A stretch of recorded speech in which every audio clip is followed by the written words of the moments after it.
Bem-vindos de volta. Nessa segunda parte, nós vamos ver um vídeo sobre DNA estonas e também vamos falar sobre anomalias cromossômicas do tipo numérica.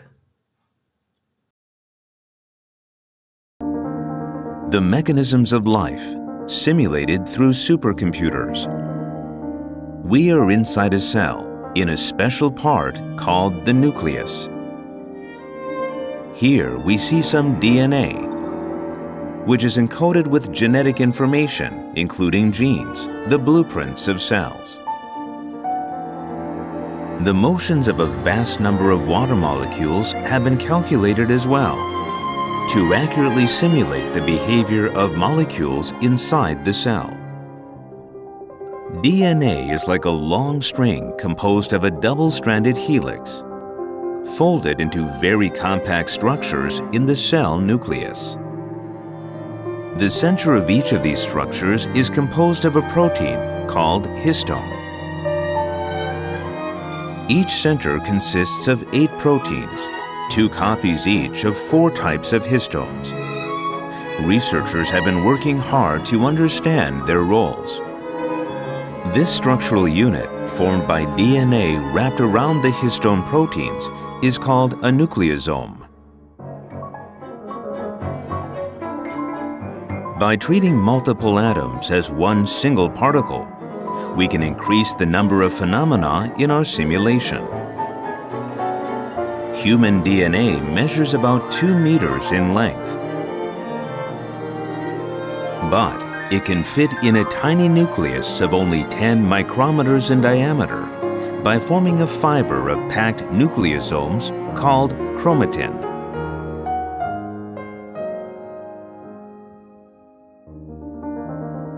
For the genetic information to be read, the DNA has to be unwrapped from the histones.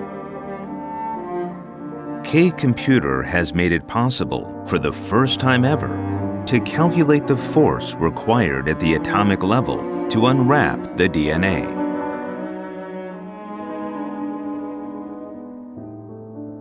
It is also known that changes in histone state can alter DNA fluctuation.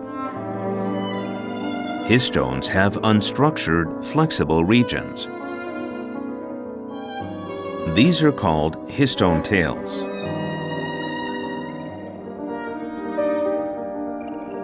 When the histone tails undergo chemical modifications, such as acetylation, the structure of the nucleosome changes.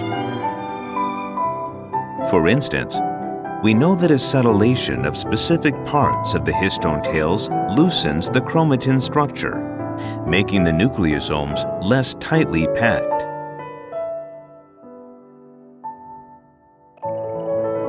The DNA has to unwrap from the histone proteins to allow other proteins to read its genetic information.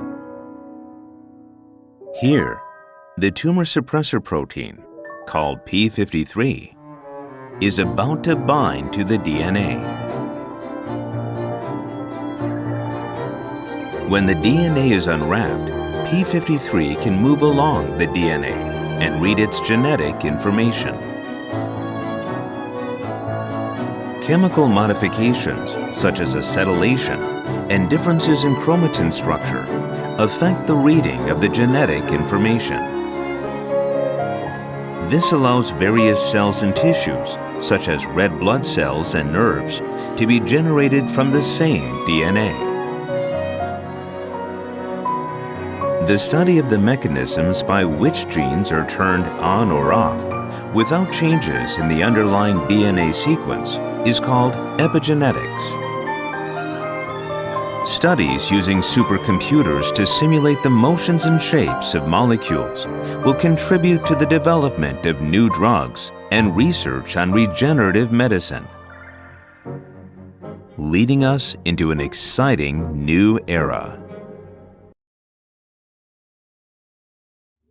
As anomalias cromossômicas podem ser divididas em 2 tipos, as numéricas e as estruturais.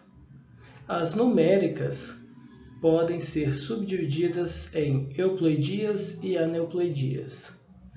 Os indivíduos euploides são aqueles que possuem número de cromossomos múltiplo do número base da espécie. Exemplo, o indivíduo na espécie era esperado um indivíduo 2N e nós temos, por exemplo, um indivíduo que nasce apenas com um cromossomo de cada cromossomo base da esperado para a espécie, então um monoploide. Ou um indivíduo que nasce com 3 cromossomos multiplicado por 3 o número de cromossomos, com 3 cromossomos de cada tipo base da espécie. Ou tetraploide, com 4 vezes o número de cromossomos base da espécie, ou seja, com 4 cópias de cada cromossomo base da espécie. Temos também os aneuploides, que são aqueles indivíduos que têm número de cromossomo não múltiplo do número base da espécie. Seriam, por exemplo, os indivíduos monossômicos. O que seria um indivíduo monossômico? Seria um indivíduo 2N menos 1, ou seja, poderia ser um indivíduo que tem um X no cromossomo sexual, se fosse humano, por exemplo, mas não tem o Y ou outro X complementar. Então, esse indivíduo teria a síndrome de Turner. Poderia ser trissomia. Em humanos, temos o exemplo da trissomia do 21. Então, o indivíduo é 2N mais 1. Esse 1 é apenas um cromossomo a mais o 21º cromossomo. Então, manifesta o que? A síndrome de Down. Poderia ser tetrassômico. O que é o tetrassômico? Ele vai ter normal para quase todos os cromossomos, mas em um dos cromossomos, dos cromossomos base, em vez de ter 2 cópias, 2 homólogos, vai ter 4 cópias desse cromossomo. O duplo trissômico seria o caso em que esse indivíduo vai ser 2N mais 1, porque ele tem uma trissomia em um cromossomo e uma trissomia em outro cromossomo. O monossômico trissômico é o que é um indivíduo 2N que vai ter, por exemplo, se fosse humanos, 46 cromossomos, mas vai ter uma anomalia porque em um dos pares de cromossomo, em vez de ter o par, só vai ter 1. Em outro conjunto, em outro cromossomo, vai ter um cromossomo a mais, vai ter 3 em vez de ter 2. Então, essas são as aneuploidias. Existe também o nulossômico, né? Que é o indivíduo que é 2N menos 2. Então, ele, em vez de ter, fosse humano, em vez de ter 46, teria 44 e faltaria um par de cromossomos. Nesse slide, nós vamos verificar se entendemos as anomalias cromossômicas numéricas.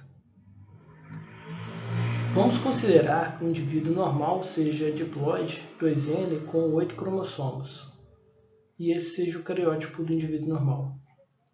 Abaixo são apresentados 9 indivíduos, cada um em um quadrante. O que vai ser perguntado para a gente nesse exercício é qual a anomalia cromossômica de cada indivíduo. Nesse momento, eu vou pedir que você pause o vídeo e anote um papel. Faça o quadrante, como se fosse um jogo da velha, e anote em cada quadrante qual a anomalia cromossômica. Assim que você terminar, despause o vídeo, que a gente volta discutindo e ver se chegou no mesmo resultado.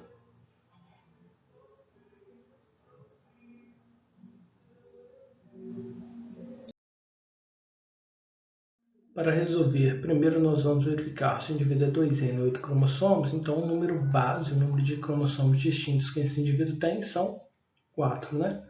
Vou dividir por 2, 4. 1, 2, 3, 4 tipos de cromossomo. O primeiro indivíduo tem 1, 2, 3, 4. Um cromossomo de cada tipo. Qual que é o tipo de anomalia cromossômica? Então, 4 é múltiplo do número base, que é 4. E, como eu só tenho uma cópia de cada, é euploidia do tipo monoploide, certo? O segundo, eu tenho 1, 2, 3 do primeiro, 1, 2, 3 do segundo, 1, 2, 3 do terceiro, 1, 2, 3 do quarto. Então, eu tenho quantos cromossomos? eu tenho 12 cromossomos. 12 é múltiplo de 4, certo?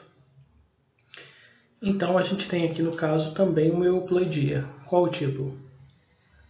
A gente tem um triploide, certo?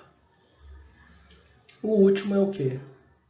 É um tetraploide. Por quê? A gente vai ter 16 cromossomos, que é múltiplo de 4. E a gente tem o quê? 4 cópias de cada tipo básico de cromossomo. Vamos para o próximo quadrante aqui. A gente tem um indivíduo que aqui ó, ele é normal, aqui está faltando, ó, não tem nenhum cromossomo. Então aqui a gente tem o que? 1, 2, 3, 4, 5, 6, não é múltiplo de 4, então uma aneuploidia.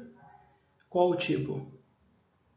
É um indivíduo nulissômico, né? Porque está faltando um tipo base de cromossomo. Agora a gente tem um outro indivíduo ó, que só está faltando uma cópia desse cromossomo, então é um indivíduo que monossômico também é uma aneuploidia, porque ó, 1, 2, 3, 4, 5, 6, 7 não é múltiplo de 4. E o que a gente tem que está faltando é só uma cópia desse cromossomo. Olha, o próximo é o que? 1, 2, 3, 4, 5, 6, 7, 8 e 9. Então também é aneuploidia. E no caso a gente tem 3 cópias de um cromossomo. Então a gente tem aqui uma trissomia. Aqui ó, a gente só tem uma cópia, então era para ser uma monossomia. Ah, mas aqui ó, tem 3, então uma trissomia. Então é um monossômico trissômico. E aqui já é normal. Agora a gente tem uma monossomia, outra monossomia, normal, normal. Então a gente tem um duplo monossômico. E aqui é um duplo trissômico.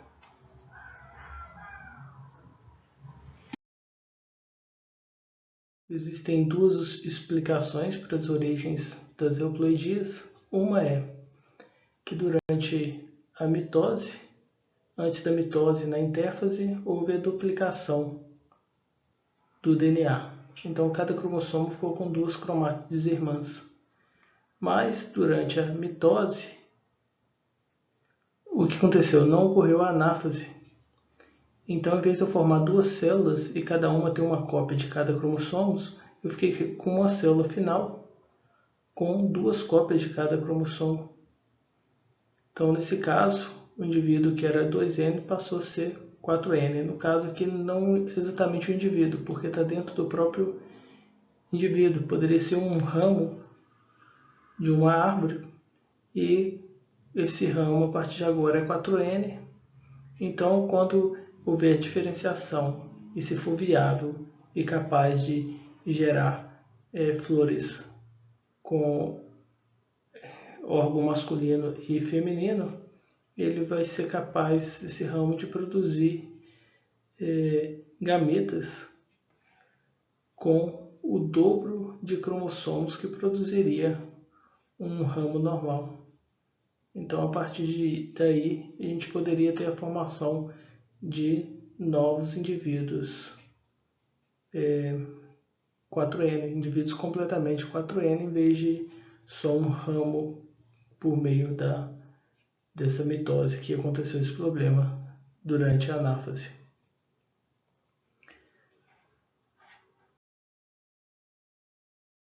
Outra explicação possível seria uma meiose 2 sem anáfase.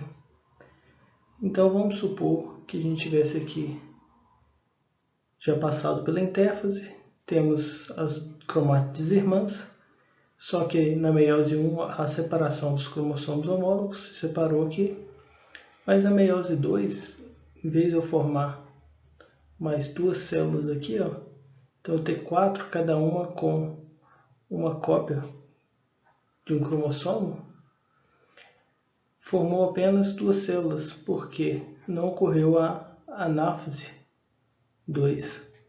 Então, eu vou ficar aqui com gametas com a mesma quantidade de cromossomos que o indivíduo, com gametas 2N.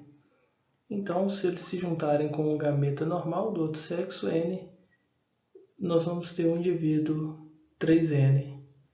Se juntasse com outro gameta também com a mesma anomalia, poderia ser também um indivíduo 4N.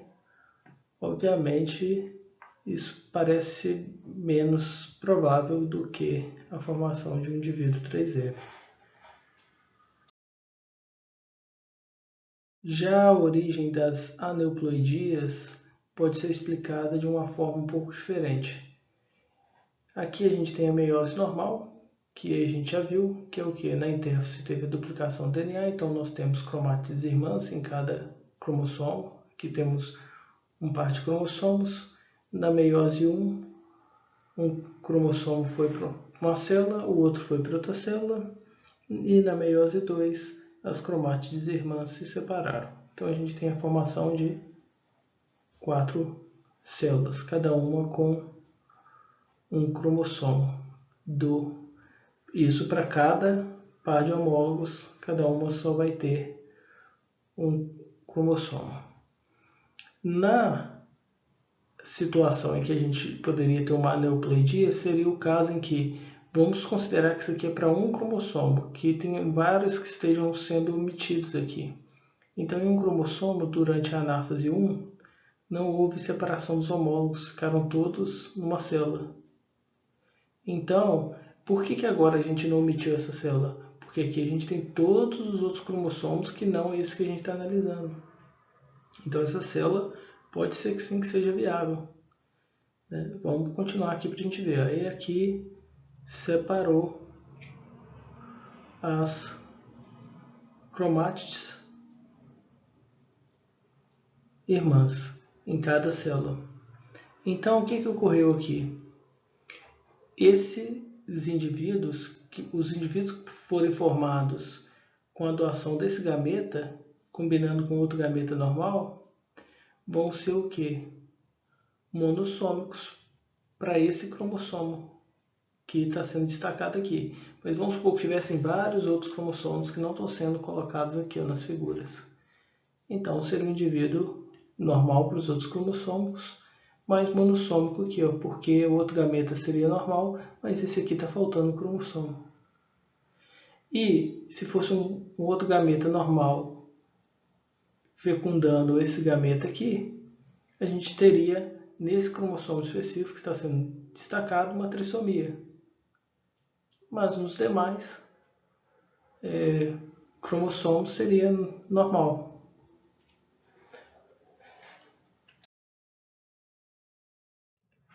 E nessa segunda opção, na meiose 1 ocorreu tudo normal.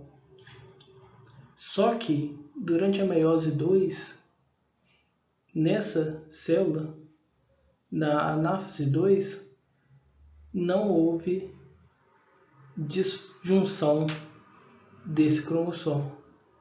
Então ele foi para essa célula, e essa célula, que recebeu os outros cromossomos tudo certinho, ela não recebeu esse cromossomo.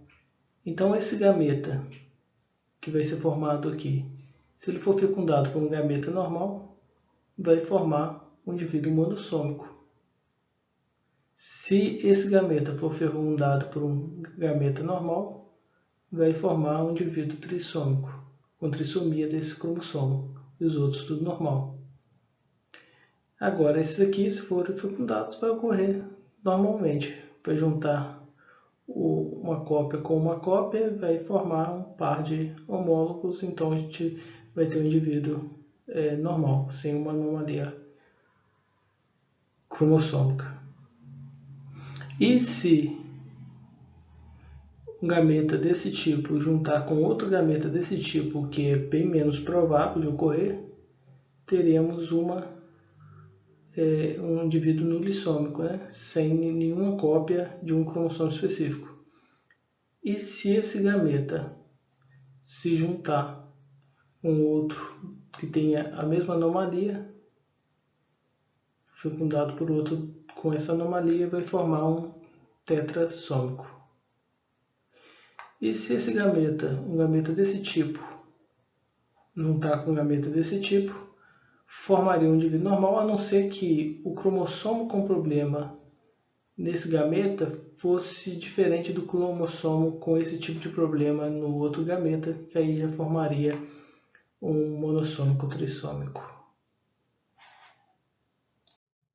Agora nós vamos fazer uma pequena pausa para descansar um pouco e assim que você estiver pronto, volta para a terceira parte, na qual a gente vai ver sobre alterações cromossômicas do tipo estrutural.